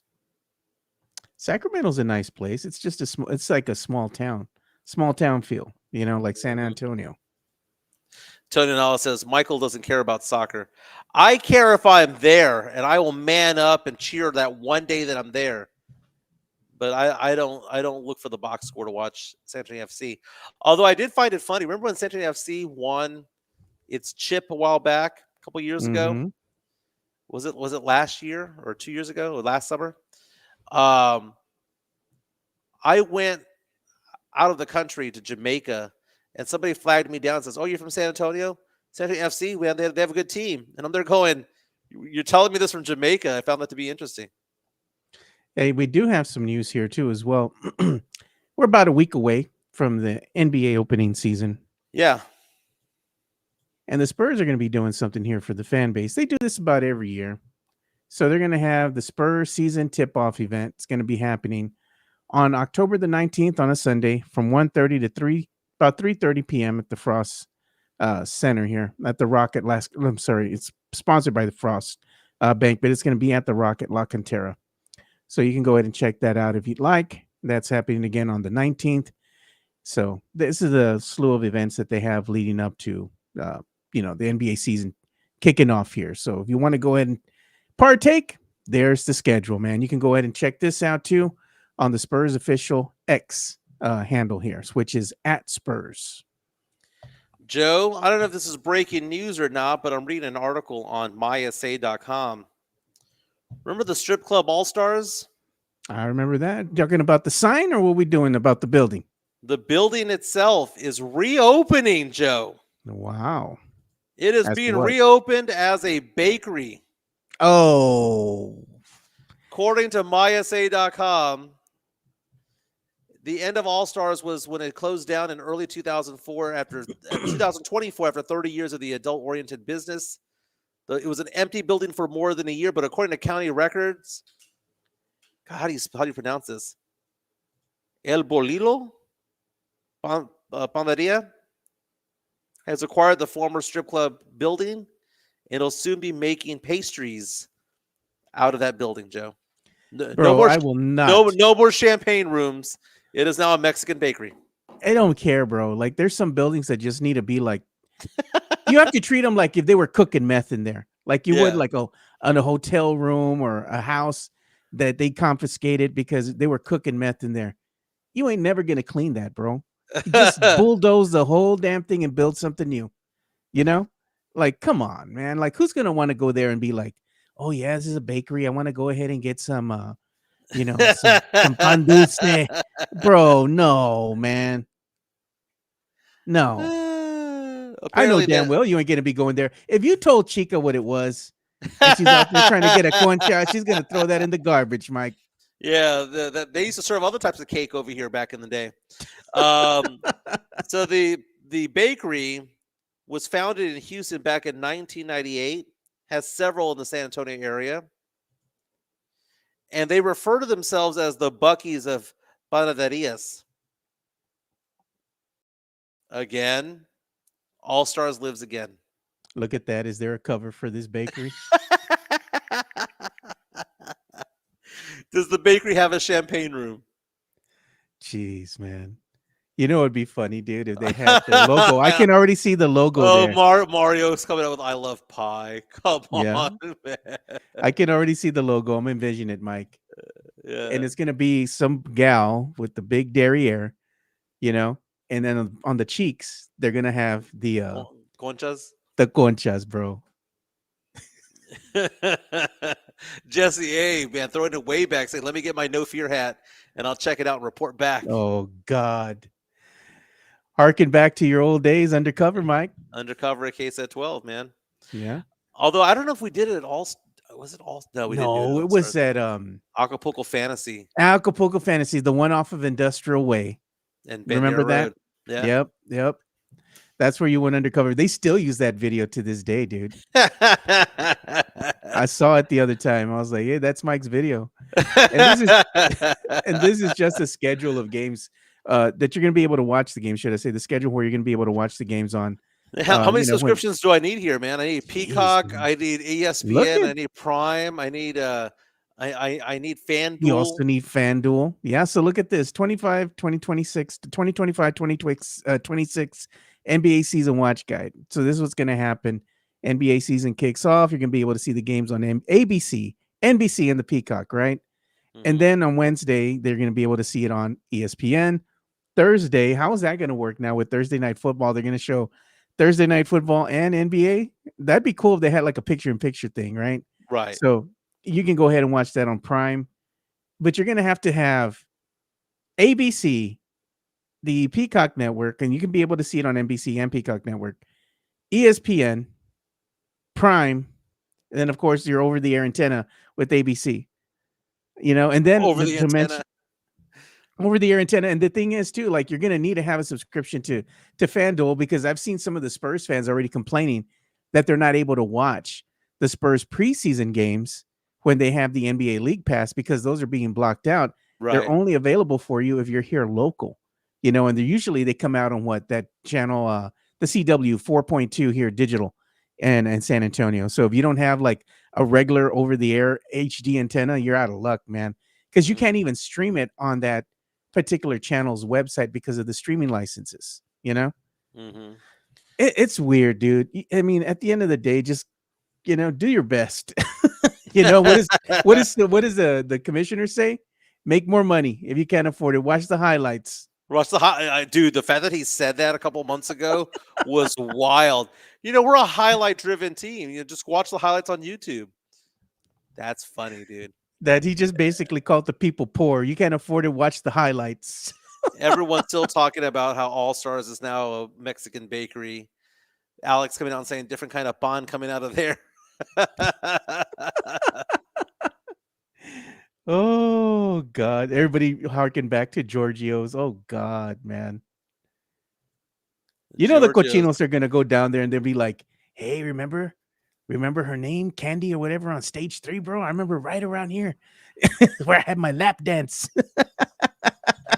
Giorgio's is where my infamous date came from. Oh, you better be careful, Mike. You don't want Chica hearing that. Does she know the story? She doesn't know the story. I didn't know, God, man. Mike. I didn't know. She said she worked for her parents, which she did during the day, but at night, other things. Until like that song was that I'm in love with the stripper. I'm gonna be like, Did Mike ever tell you that story, Chica, where he was in love with the stripper? She's gonna be like, "What?" I won't do that to you though, because I'm gonna get you in trouble, bro. But damn, that'll never come up, man. That's Jesse a part A. of our discussion. Jesse A. And now on counter 2, Consuela. Did you ever see that Saturday Night Live skit with Dave Grohl and Jason Sudeikis, where he's the DJ at a topless place? Dude, Dave Grohl was so good in that scene, and Jason Sudeikis. It was one of the funniest skits I've ever seen on SNL ever, and no one in the crowd was laughing. Like it got like 1 or 2 laughs, but I think it's hysterical, dude. So go look up Jason Sudeikis as the strip club DJ on Saturday Night Live. Look at this, man. Y'all are wild, Jesse A. And now open on counter 2, Consuela. No, you gotta say the voice, Consuela. What is the attire? How are they going to be dressed out there, dude? So Because Sam if it's a says, cochino bakery, it's going to be doing some big business, man. no, so Sam says you didn't know, but you stayed for the show, huh? Hey, Mike. No, I didn't know. I didn't know until my friend pointed it out, man. But no, I didn't stay for the show because it's just, I don't know, made me sad. Made me sad. But I only gone out with her 2 or 3 times, so it wasn't like a girlfriend or anything. It was just somebody I was just starting to get to know a little bit. Yeah. But I couldn't do that, Joe. I couldn't oh, this is the girl I'm dating. She's a stripper. I couldn't do that, Joe. Yeah. You wouldn't do that nowadays, dude. It's like I wouldn't have done it back then, dude. I was 21, 22 years old. I wouldn't have done it back then either. I didn't know, man. I didn't know. I wonder what Chica will say if she ever one day if she ever finds out. She'll be like, she wouldn't be mad. I mean, it's not like it involved her or it involved me. I broke up with, or I didn't break up with her. We weren't boyfriend and girlfriend. We had just gone out on a couple of dates. Okay, that's just basically it. I could see her laughing at you. Oh, I know. When we hang out, she's gonna be all, Michael, you didn't know. You know how she says that to you. You had no hint of that happening. No, I didn't. I just thought it was a nice girl. That's all I thought. You didn't get a hint with the glitter she had on her body, you know? Dude, that's a different story for a different day, man. That's a different story for a different day. I had a friend who got busted with the glitter one time. Oh, dude. That, and you know how they used to wear the lotion, right? The shea butter lotion, or the lotion they used to wear. Coconut. It smelled like coconut or whatever else they would. Yeah. Exotic, flowers or whatever they wanted to smell like. And then you would go to the club, and then you had to go and pick up your girl, or you had to pick up your wife from work. And I remember me and my boys, they had like this peppermint spray, and they'd be all getting us ready as we're leaving. Go ahead, man. Let me spray you, bro. And they would spray everybody in their mouth, to get the taste of the alcohol out of it. Like the Banaka, is that what's called? Minty, you get your breath minty fresh, and then they would spray your clothes with this mint spray, so you would smell like mint, and it would kill, all the, it would clean you from the glitter, but it would kill anything that you might have had on you. And everybody was over here, hey, do I have any makeup on me? Do I have any lipstick on my cheeks or nothing? It was funny, dude. Everybody was like, all these guys in the parking lot. Hey, man, you good, bro? Hey, man, I got to go pick up my lady. Do I look good? I don't got nothing on me. No, you're good. You're good. I mean, it's funny because, I don't understand how people can throw their money at that anymore. Yeah, no, it's a bygone era, bro. I mean, no, but you drive by and you go by 410 in Vance Jackson, and Sugars has, no parking. There's something going on in there that is probably beyond all that, allegedly. Nobody goes to these places anymore, man. It's basically they're ghost towns, dude. I'm surprised a lot of them are still in operation. Like, why? It's Fred's Fish Fry Fishy, dude. It really is, man. It really is. All Joe, right, what are we watching on TV today, man? Because I think as I go back to work, I'm gonna put on Argo. With Ben Affleck. That was a good movie. That was a good one. But I don't know if I'd be watching Argo, but what did I watch the other day? Oh, I watched Dune 2. Yeah. As I was sitting here, because trying to pass the time through work. It was just getting real busy, and I was like, I'll just put it on the background or whatever. And I was just watching, and I was like, man, this movie's boring, dude, with no audio or nothing. You just Mhm. have something in the background. I was like, I need to watch something else. I don't know. I think I'm gonna start watching some of the old school horror movies, dude. Have them on the Nice. background as I'm watching. I'm not watching, but as I'm working, so I have something to watch. Maybe I'll start with the old school movie Halloween, the first one, the OG. That isn't that Jamie Lee Curtis on that one? Yeah, yeah. I watched Scream for the first time in years. And I had seen it before, but I hadn't seen it in a long time. It's so funny, man. Everybody in that movie is like 35 years old or pretending to be in high school, kind of like the movie Grease. But Drew when we, Barrymore was in there in the yeah, first one. Yeah, very first scene, yeah. Chica and I went to a haunted house in Kingwood, Texas, and Oh man. walking through that thing, Joe, she's like, "Be in the front, be in the front," because she brought her girlfriend, and I brought my daughter, and she Yeah. brought her friend's daughter. And it's like, "Be in the front, be the man," right? I'm like, okay. Doesn't mean that it's not scary, dude. It's creepy, dude. All the stuff they have over there. I think I screamed, "Oh crap!" but I cursed like 5 times just You because know what's the sounds and the noises and all that stuff. It was pretty cool. you know what's funny? I was laughing at you when you posted the video and picture of you going to the ice rink, and you're like, "Oh, went with Chica and my daughter," and you didn't get in the ice rink or whatever. And I say, I but I did get in thought the ice rink. but I was like, I thought you were sneaky athletic, and everybody was laughing, and it's like because you were on shaky legs out there Oh, dude, on the baby ice. deer, baby deer. Man, that was scary, man. I have never gone on ice before. And here's the thing, Joe, and Chica made fun of me last night about this. We were having dinner. Oh, I gotta talk to you about dinner real fast. So she was making fun of me because I got on the ice skates, and I'm slightly bow-legged a little bit. And apparently that is really bad for those of you people who are trying to ice because you have to be like flat on the ice. My legs go out a little bit, dude. That's why I'm so short, right? So it was difficult to maneuver. And she's like, "You're supposed to glide through the ice, not walk through the ice." But every time I would glide, I would freak out, man. Did not fall once. I did try going around the ice 4 or 5 times. I got out to myself like 15, 20 feet from the railing, and I just went straight backwards, like straight back to the rail because I got scared, man. It was frightening, dude. It was frightening. I could not do it. Meantime, my daughter, 13 years old, just takes off and starts skating like no big deal. But it's creepy to be on those things. Have you ever ice skated, Joe? Yeah, I had way back when. I think I was like really young when I did that, dude. I don't dare set foot on the ice. Now we're old now, Mike. If we fall down and we like hit the ice, dude, something's gonna hurt Yeah. bad the next day. Yeah. So Chico was making fun of me last night because I worked pretty late last night, and I had about an hour and a half to go get dinner between meetings, and I get in the car. She gets in the car. We're driving off, and she goes, "What do you want to eat?" I'm like, "This is gonna sound weird, but I want white people food." Oh God. I had a craving for white people food. Cracker Barrel. Like, so, that would have been a good one. So like, I'm like, she goes, "What do you mean?" I'm like, sometimes you crave like Chicken fried steak. Mexican food. You crave Italian food. You crave Chinese food. I said, "I want white people food today." She goes, "What do you mean?" I said, "Is there a black-eyed pea around here? I wouldn't mind some turkey with stuffing, right?" And she goes, "That's gross." She goes, "You want something with no flavor?" I said, "I don't know why I have this desire for it right now." And she goes, "Well, what do you want and it not be gross?" I drove by a Golden Corral and I pretended like I was going inside the Golden Corral.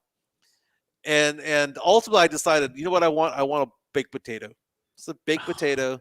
God, dude. So I tried going to Texas Roadhouse, but it was hopping on a Tuesday over here.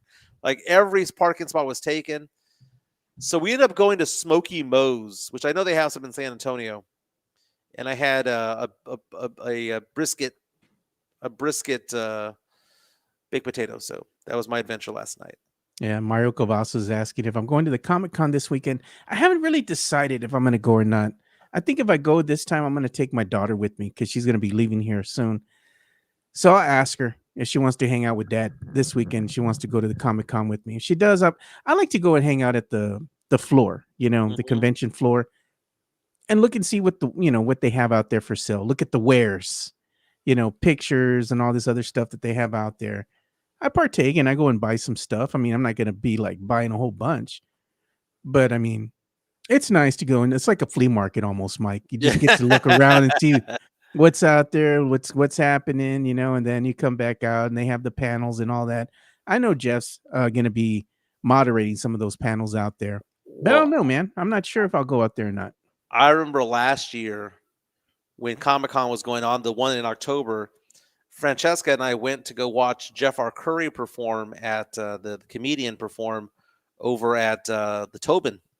And Comic-Con was going on. And I'll never forget, she and I, we pre-gamed with drinks. And then we had drinks at the concert, at the comedy show. And I was buzzing pretty hard. And I passed out on Chica's lap, like in the car. And so my friend's driving. I'm retelling the story from a year ago, but I think it's funny. My friend Anthony's driving. His girlfriend's in the passenger side. Chica's on the passenger side in the back seat. I'm laying down in her lap, just like passed out. And we stop at this light on Houston Street. And it's like by the Ticket, if you know where the Ticket is on Houston Street. Mm-hmm. I know where that's at. It's something different now. I look up and I'm like, that girl looks like Peyton List, the actress. I was like, that looks like Ralph Macchio. Is that Billy Zabka? It was the entire cast of Cobra Kai walking down Houston Street from the Comic-Con. And I was like, Cobra Kai? And then I remember Jeff was doing the moderation for the moderating for it all. And I think I screamed something out the window like Cobra Kai forever or Por Vida or something like that. And Chica still makes fun of me about that. But Comic-Con, you get to see weird celebrity sightings, man. Yeah, they'll be all over the place, man. They'll be up and down downtown, probably eating, partaking of, the food and the drinks and stuff that they have out there while they're here in town. So you might be able to run into some of the A-listers that they have out there. Yeah. I know that they're going to have, what's his name? Peña out there. He's been that actor, Miguel Peña, as what Tony Hernandez was saying. He's come out in a lot of stuff, dude. He comes out in a lot of movies, Mexican actor, dude. So he's pretty cool, man. I wouldn't mind seeing him out there. But again, dude, these things are so expensive, man, to try and get a photo or an autograph, and all that kind of stuff. I mean, you're talking like $150, $200 just to say hi, take a picture, and there, that was your interaction with said celebrity. I mean, I don't know if I'll really throw down money for something like that, Someone is saying, Cap, no one believes my story about Cobra Kai, Joe. Oh, hand over fist. He's telling you, stop the cap, Mike. Stop the cap. I'm looking right now at my pictures from back then. I'm looking at my pictures from back then because I have a photo of Cobra Kai, trying to get a photo of them, and I just can't find it. Oh, here it is.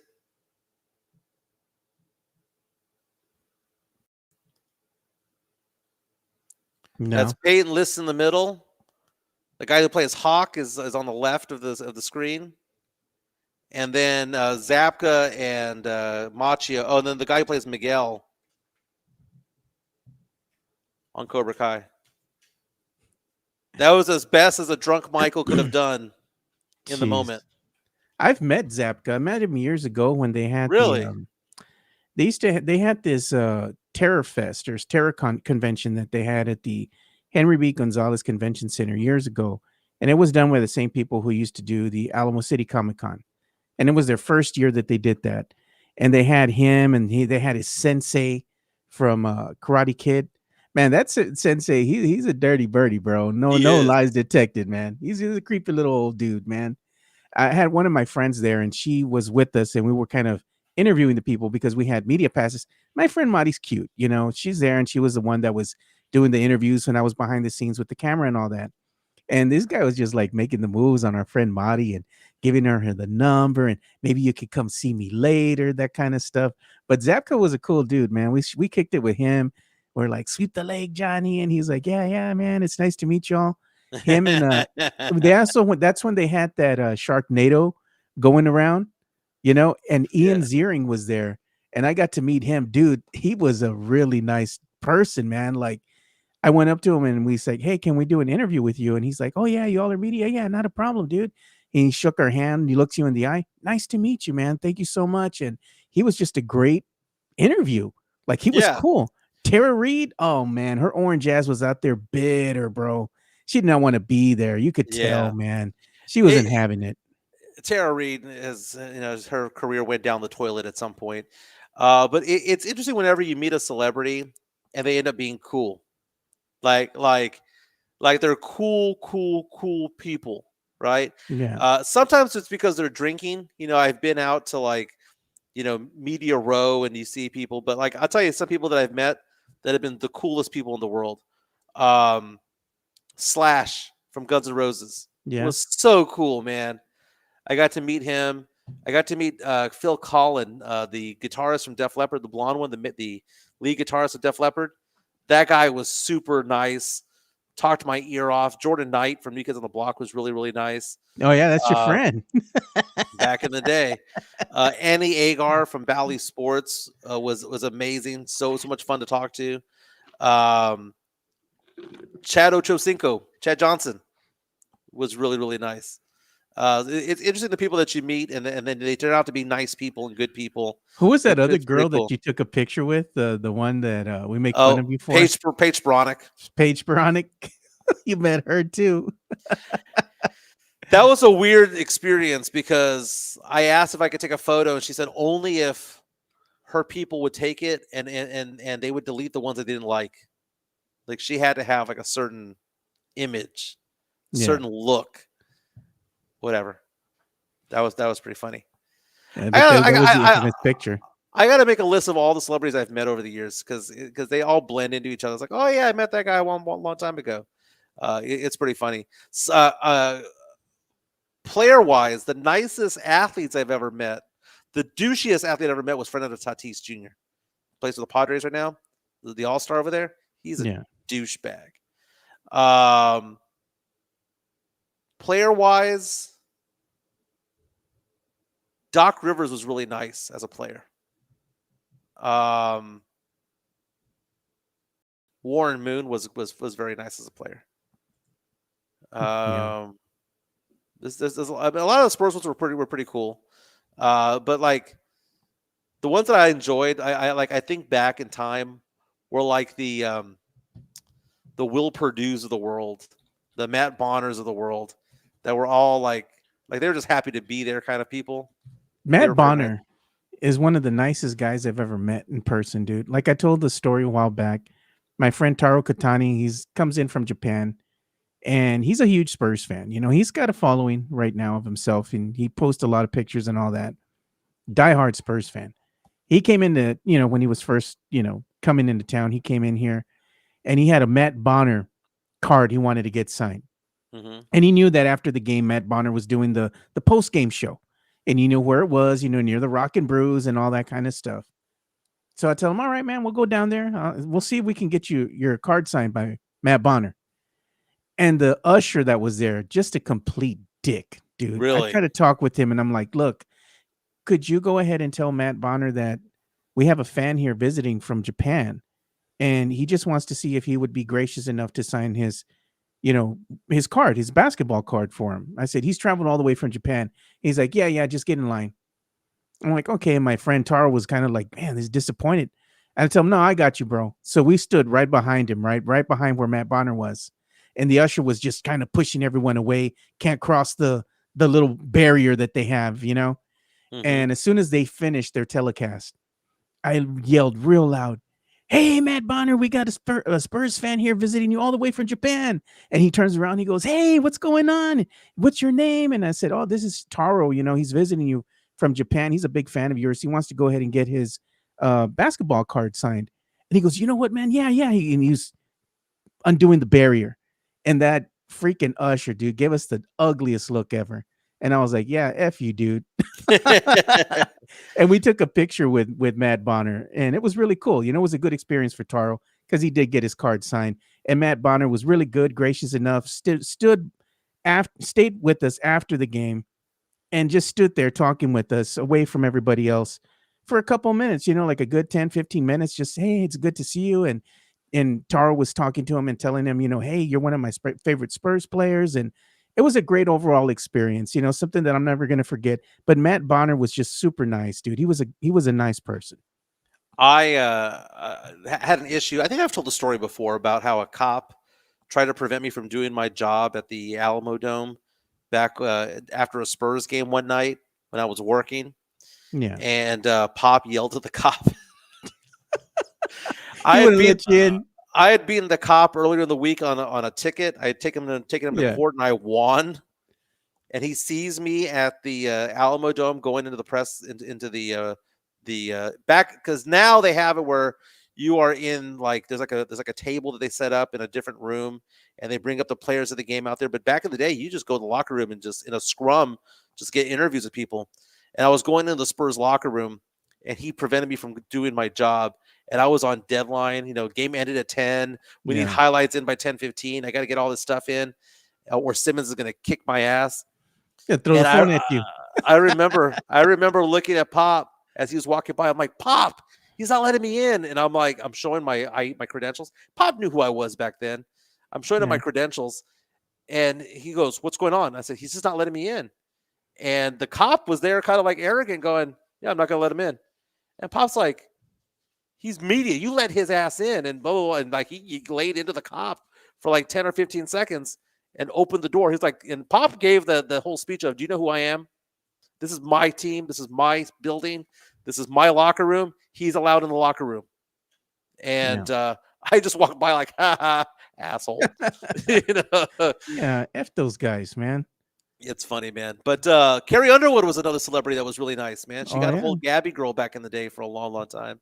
It's pretty cool. Hey, Joe, so I'm not going to be in on Friday, and I'm 50-50 for tomorrow because I'm going to be on the road, and it depends on how far I drive tonight to determine whether or not I'll have it. So I might have to do a segment or two on the road tomorrow. So if we can have somebody in to kind of co-host along with us tomorrow. But Friday is going to be Fernandez.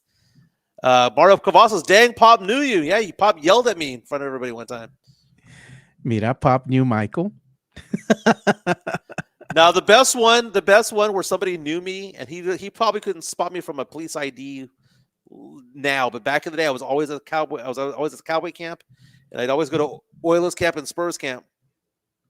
On a date with a girl back in like 94, 95, I went to Northwest Theaters on Callahan and 410, or Callahan and I-10, which is it's like no one ever goes there, right? I'm there in an empty theater getting popcorn and soda for this girl that I'm going on a date with. I'm probably a freshman in college or so, but I was an intern at KSAT at the time. And David Robinson just out of nowhere comes from behind me and goes to that girl, goes, I hope Michael's treating you well. And she just looked at me like, is that David Robinson? You're like, yeah, he's 7'1". That is David Robinson. But that was pretty cool. But Robinson was just said hi to her or whatnot and told us to have a good night, whatever. Was this before you turned down Tim Duncan's offer to play basketball because you didn't want to hurt him? Yeah, it was because Tim Duncan, I was already an employee at KSAT when Tim Duncan was in. David Robinson I was an intern during the David Robinson years. You need to write a book with all your tall tales. They're all true. You need to write a book with all the tall tales and then present it to Chica so she can read them and just start laughing. And you can autograph it for her and tell her the embellisher. The one time David Robinson gave me the death stare and I did nothing wrong. That's a funny story. He has a kid. Is it Corey? Corey Robinson? I think Robinson, I think is his name. Got away from the nanny. And remember, they used to practice at Incarnate Word back in the day. And if you remember that arena, that stadium that they were at, there was like a parking lot, and that building was by itself. And once you get outside the building, the roads begin, like the parking lot roads begin. There's not like a buffer or anything beyond all that. One of his kids got out of the basketball area, and I am behind the basket, like in the foyer. And I saw the kid walk out, and I'm thinking to myself, that kid, there's no one following that kid. I ran out of the arena the gym. It's not an arena, it's a gym. I Yeah. ran out and I caught him in the sidewalk, and I carried him back in. Corey must have been 2 years old, man. He was able to walk, but Robinson saw me during practice carrying his kid and gave me a death stare, like, "What the F are you doing with my kid?" And I just said, "He got out. I'm bringing him back. He got out. Like, I'm not kidnapping him. I'm bringing him back." Yeah. And he gave me the death stare, and I said, "I don't know." I saw him walk out. I brought him in. Whoever his nanny was that day, man, she got lit to pieces, man. She probably got fired. She might have been. I don't know, but I remember that. I remember that moment of David Robinson just like giving me a look of like, "What do you do with my kid?" You know, like it was scary because he's 7'1". He could kick my ass, but he ain't 7'7" like Wemby though. The best tall tale is Mike hanging out with party with Jordan Knight from NSYNC. We already had that. That has already been proven to be true because we had Anthony Pittman from KBB back in the day on verifying all that because he was there for every single event that we had. Every single time we went out. It was actual and factual. It's actual and factual. Oh God, dude. Yeah, we need to bring this one to an end, Mike, because we did an hour 45 today, baby. We did, dude. We went long today. All right, gotta get to work. Joe, have a fantastic day. Don't forget, it's Wednesday Wines Day over at P.F. Chang's La Cantera. They've got the 8 new cocktails that are $8.99 all day, every day over there. Chica would encourage you to get the lychee martini for your girl, or get the lemon drop martini for your girl. They have Wednesday Wines Day, so half off prices of bottles of wine and champagne today. Lunch specials, go visit Sean Quintero over at P.F. Chang's La Cantera. Tell him the Area 210 podcast sent you. And on top of that, we have our T-shirt for sale on our fourth wall. The Shut Up Gina shirts are up and on sale. You want to buy them? Just scan the QR code. Take you straight to the fourth wall store. Very nice. Joe, if you could post that QR code, that'd be amazing if you can on Twitter later on today. Everyone have a fantastic day today. We'll be back tomorrow.